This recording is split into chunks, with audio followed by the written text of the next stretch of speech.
Welcome to The Preacher and the Teacher. In today's episode, Lanny, Kilgore, and Dick Cleary discuss the topic of the church. So whether you're on the go and joining us in the car and listening,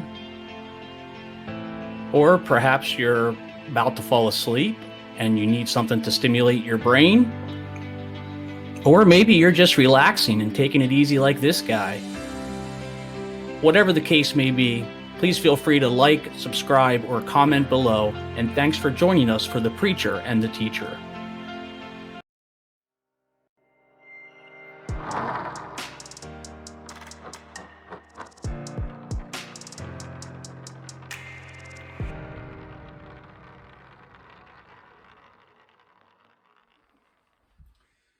Welcome to another video podcast of The Preacher and the Teacher. Once again, we're discussing general things in our society today: education, philosophy, religion. If you want something discussed, you can always give us a suggestion as far as that is concerned. But anyway, this is The Preacher and the Teacher. I am the preacher.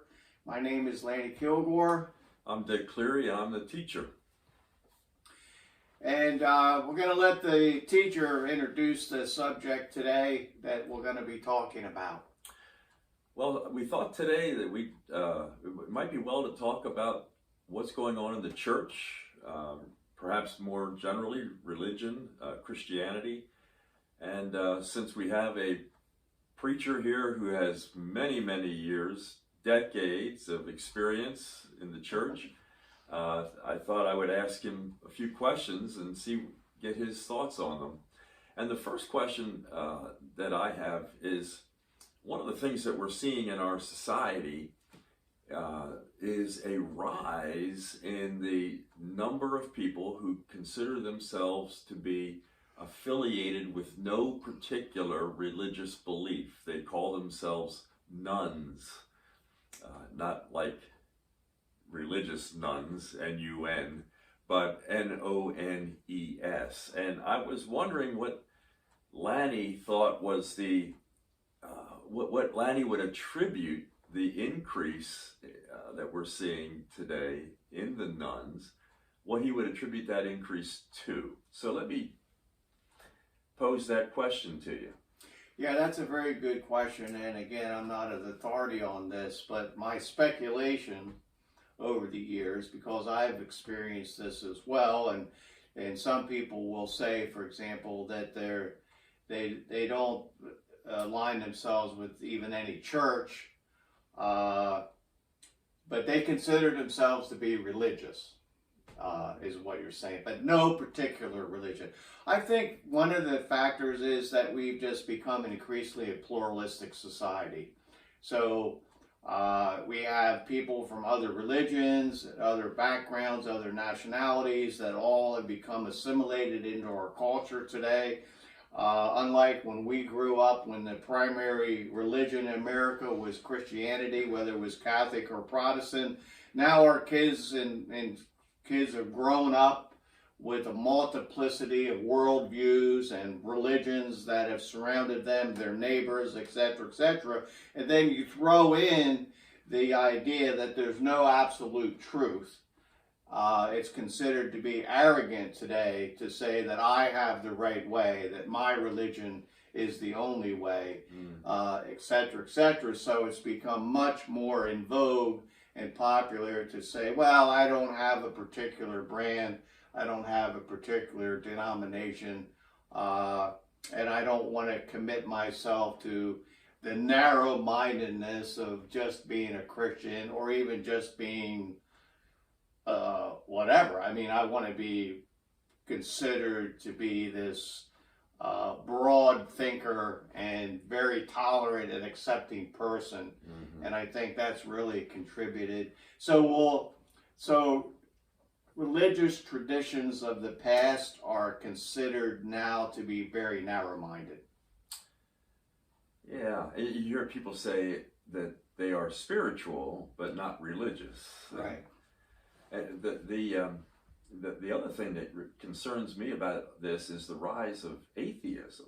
that where there's no belief at all in any kind of transcendent moral authority, any God. And that seems to be on the rise as well. And it's a troubling phenomenon for someone who thinks that that's extremely important, maybe the most important issue facing our culture. But what do you think? What do you think the church should be doing today in the face of this that it's not doing? I mean, is there something more that the church can do to help alleviate this, to meet this apparently spiritual emptiness? Well, it's been said that there's at least some element of truth in almost every criticism. And to some extent, the church has been its own worst enemy. And what I mean by that, and I think what the church has done and needs to address to some extent, is the lack of relevancy with regard to being more tolerant on some subjects, tolerant and broad-minded. Churches have tended to come together in a very tight-knit, exclusive belief system, and I'm talking about the minor doctrines now, and they've alienated people in that process. And I think one of the reasons why the non-denominational churches are growing is because they have broadened the scope of doctrine that is embraced. And so it used to be, for example, that churches divided over what Bible they were going to be using. Is it going to be the King James translation or the American translation? And that was very exclusive. They divided over modes of baptism. What specific way do you have to be baptized? What's your position on this? They have all these lists of things, and I think that really has alienated and confused people. So it seems overwhelming, I think, to people who want to darken the door of a church. They're like, this is too confusing to me. So I think, to answer your question, I think that the church would help if we would focus more on the exclusive elements, the main elements of the gospel. And as many people say, they're Christians, they're following Jesus, they're not following. So even if we would just get back to emphasizing the core of the gospel, I think that's kind of where we've lost some people and what we need to do. Not the least of which is to exemplify the kindness, the compassion, and the generosity of Jesus. So would you say that the success of many independent churches, as opposed to, say, the mainline churches, which really seem to be hemorrhaging membership, that the success of the independent churches is due to a lesser emphasis on doctrinal distinctions and a greater emphasis on relationships and so on? Absolutely, and the core of the gospel. Not the least of which also is the fact that denominations operate predominantly as an institution, and many times the local people of the congregation do not have any real control. They don't have any real freedom to, in some cases, even choose their pastor. It's chosen by a hierarchy, and we don't live in that kind of society today. We don't want anybody, it's a threat to our freedom. So non-denominational churches are considered to be more free from outside influence, from hierarchies that we don't even know who these people are, the bishop, so to speak. So that's also been a factor. That's very interesting. setting aside, I'm going to put you on the spot here, setting aside the question that it's supposed to be illegal for churches to be involved in politics, to what extent do you think churches should be involved in politics? We certainly, we see in the African American church, for example, that there is a lot of involvement in politics, and it has worked to the benefit of the Democratic Party. Should churches be involved in politics, and to what extent do you think? I think it's almost in some ways a false dichotomy that is so ingrained in our culture today, this separation of church and state. It is a little bit like separating, I don't know, it's probably a poor analogy, but it's a little bit like separating sand from dirt. I mean, it's all there together. You can't have religion without politics. You can't have politics without religion, because politics makes moral statements, and churches make societal statements. A church's business is to help people love one another, to get along in a civil society, and it has to do with the equity of wealth, the equity of power, the equity of thought and influence. It's a false dichotomy that I think has really been a detriment to our culture in many ways. And the church is only limited in it seems like the church is only limited in politics when the person who is complaining is because the church doesn't align itself with their particular politics. Yeah. I've often wondered how you can separate out.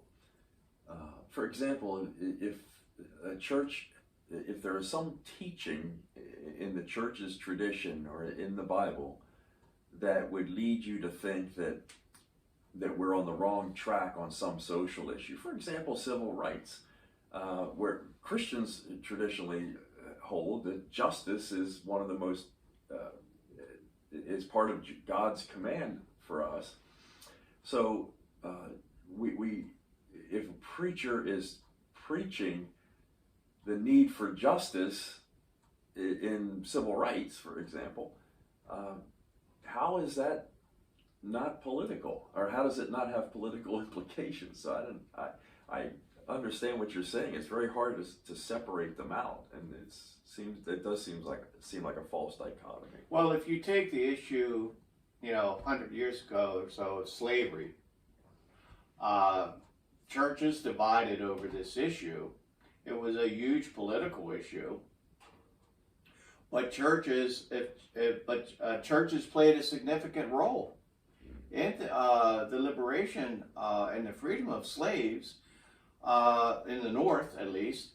And if that wasn't the case, it would have just been unthinkable for somebody to say, oh, well, the church can't make a statement with regard to slavery. Really? Then who's going to hold the society morally accountable if not from the pulpit? Right. And the pulpit is going to delve into politics. And we have this issue with abortion today. Some people say, well, you shouldn't bring up abortion in the pulpit. That's a political issue. No, it's not. It's a moral issue. Right. At which the church should have, and societies benefit from having the moral voice. Yeah. And it's like you said a moment ago that the church, nobody minds if the church is preaching social justice or civil rights or whatever it may be, but as soon as they start preaching against something that happens to be socially fashionable, then all of a sudden people are saying, well, now you're overstepping your bounds. If the church was preaching against gay marriage, for example, then there would be a lot of pushback. But if why is that issue over the line, and these other issues, civil rights and so on, they're not over the line? It all depends on which side the church is taking. I think you're right. And you know what we're tapping into here, Dick, too, is the whole tension between science and religion. Ever since the Enlightenment, religion, which used to hold the predominant power of the culture, has shifted now to science and secularism. And the priest and the preacher used to be a very authoritative voices in society, but we have seen that go downhill rapidly over our lifetime. Hardly no one consults the priest or the preacher anymore. They're marginalized to society, and the politician has stepped into that vacuum. Or the lawyer. Yeah. Or the lawyer. Yeah. Yeah, part of the reason for that, I wonder if part of the reason for that isn't the fact that in the past, the pastor of a church was often the best educated person in the congregation. Very true. And today, he may not be that. There may be many more people in the congregation that are even better educated. So, but anyway, we read the book, The Benedict Option by Rod Dreher, in which he talks about a time coming where he sees a kind of soft totalitarianism, where churches are going to be oppressed to the extent that you'll pay a price if you hold to certain religious beliefs, certain religious doctrines. And that pastors may be, and we see this happening in Scandinavian countries even today, in Finland, where pastors are being sued and imprisoned for speaking what has been long traditional Christian doctrine. Do you see a time coming in the United States where churches are going to be pretty much driven underground, and that the same kind of oppression is going to happen here? Well, I certainly see evidence that suggests that we are on that road. The United States has been characterized by many as a very unique nation. We prize our freedom as perhaps no other people on the face of the earth do. And we are willing to go to great extremes, it seems, to protect that freedom. But at the same time, religion, as we've seen in communist countries, for example, as soon as the church becomes a deterrent to the agenda of the elite, as soon as the church and Christians are viewed as obstacles to progress in the left's perspective of things, then yes, I think that the church very well can stand and is standing in line to persecution, oppression, and silence, and may be driven underground. And it's at that point when Christians are going to have to decide if they're willing to pay the price for standing their ground with regard to the calling of the gospel that we've been called as a church to proclaim.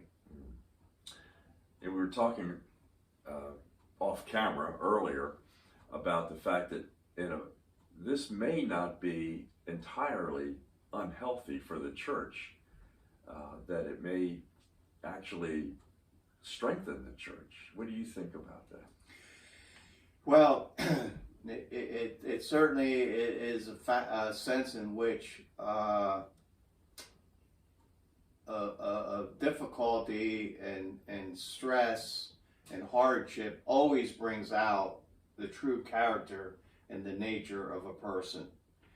And I think it forces people to choose, in which in previous situations they could have been very wishy-washy. But so I do think that the higher the cost of something, the greater it's valued.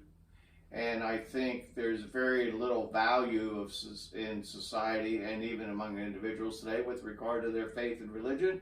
But I think under persecution, that choice to choose may actually increase the value, and it strengthens the church. No pain, no gain. Yeah, I don't. I certainly don't hope for that kind of persecution. But on the other hand, if it comes, God will use it for good.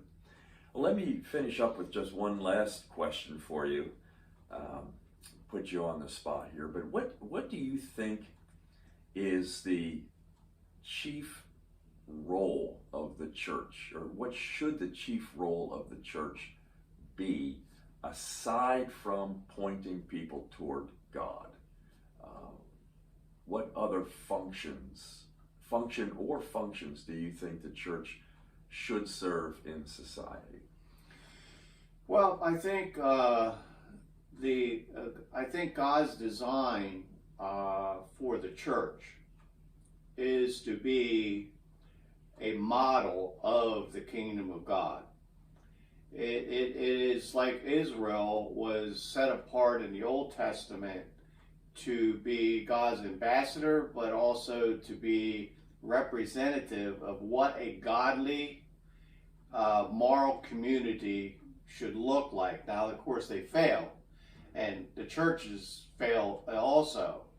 But the church should be a community of people that model the principles of morality, the principles of kindness, the virtues of compassion, forgiveness, etc., etc. And so, in addition to leading people to Christ, the church should be a model community. A church should be a place people find themselves accepted, forgiven, loved, encouraged, and it's the family of God.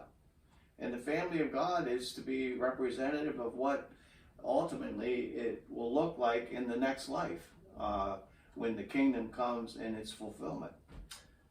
And it's the only institution in our culture, I think, that does that. And it's if there does come a time when we have that persecution and the church is driven underground, it would be very unfortunate for the rest of our society, I believe. Maybe good for the church, but not for our culture. Well, thank you very much for joining us again, and we hope to see you next time on The Teacher and the Preacher.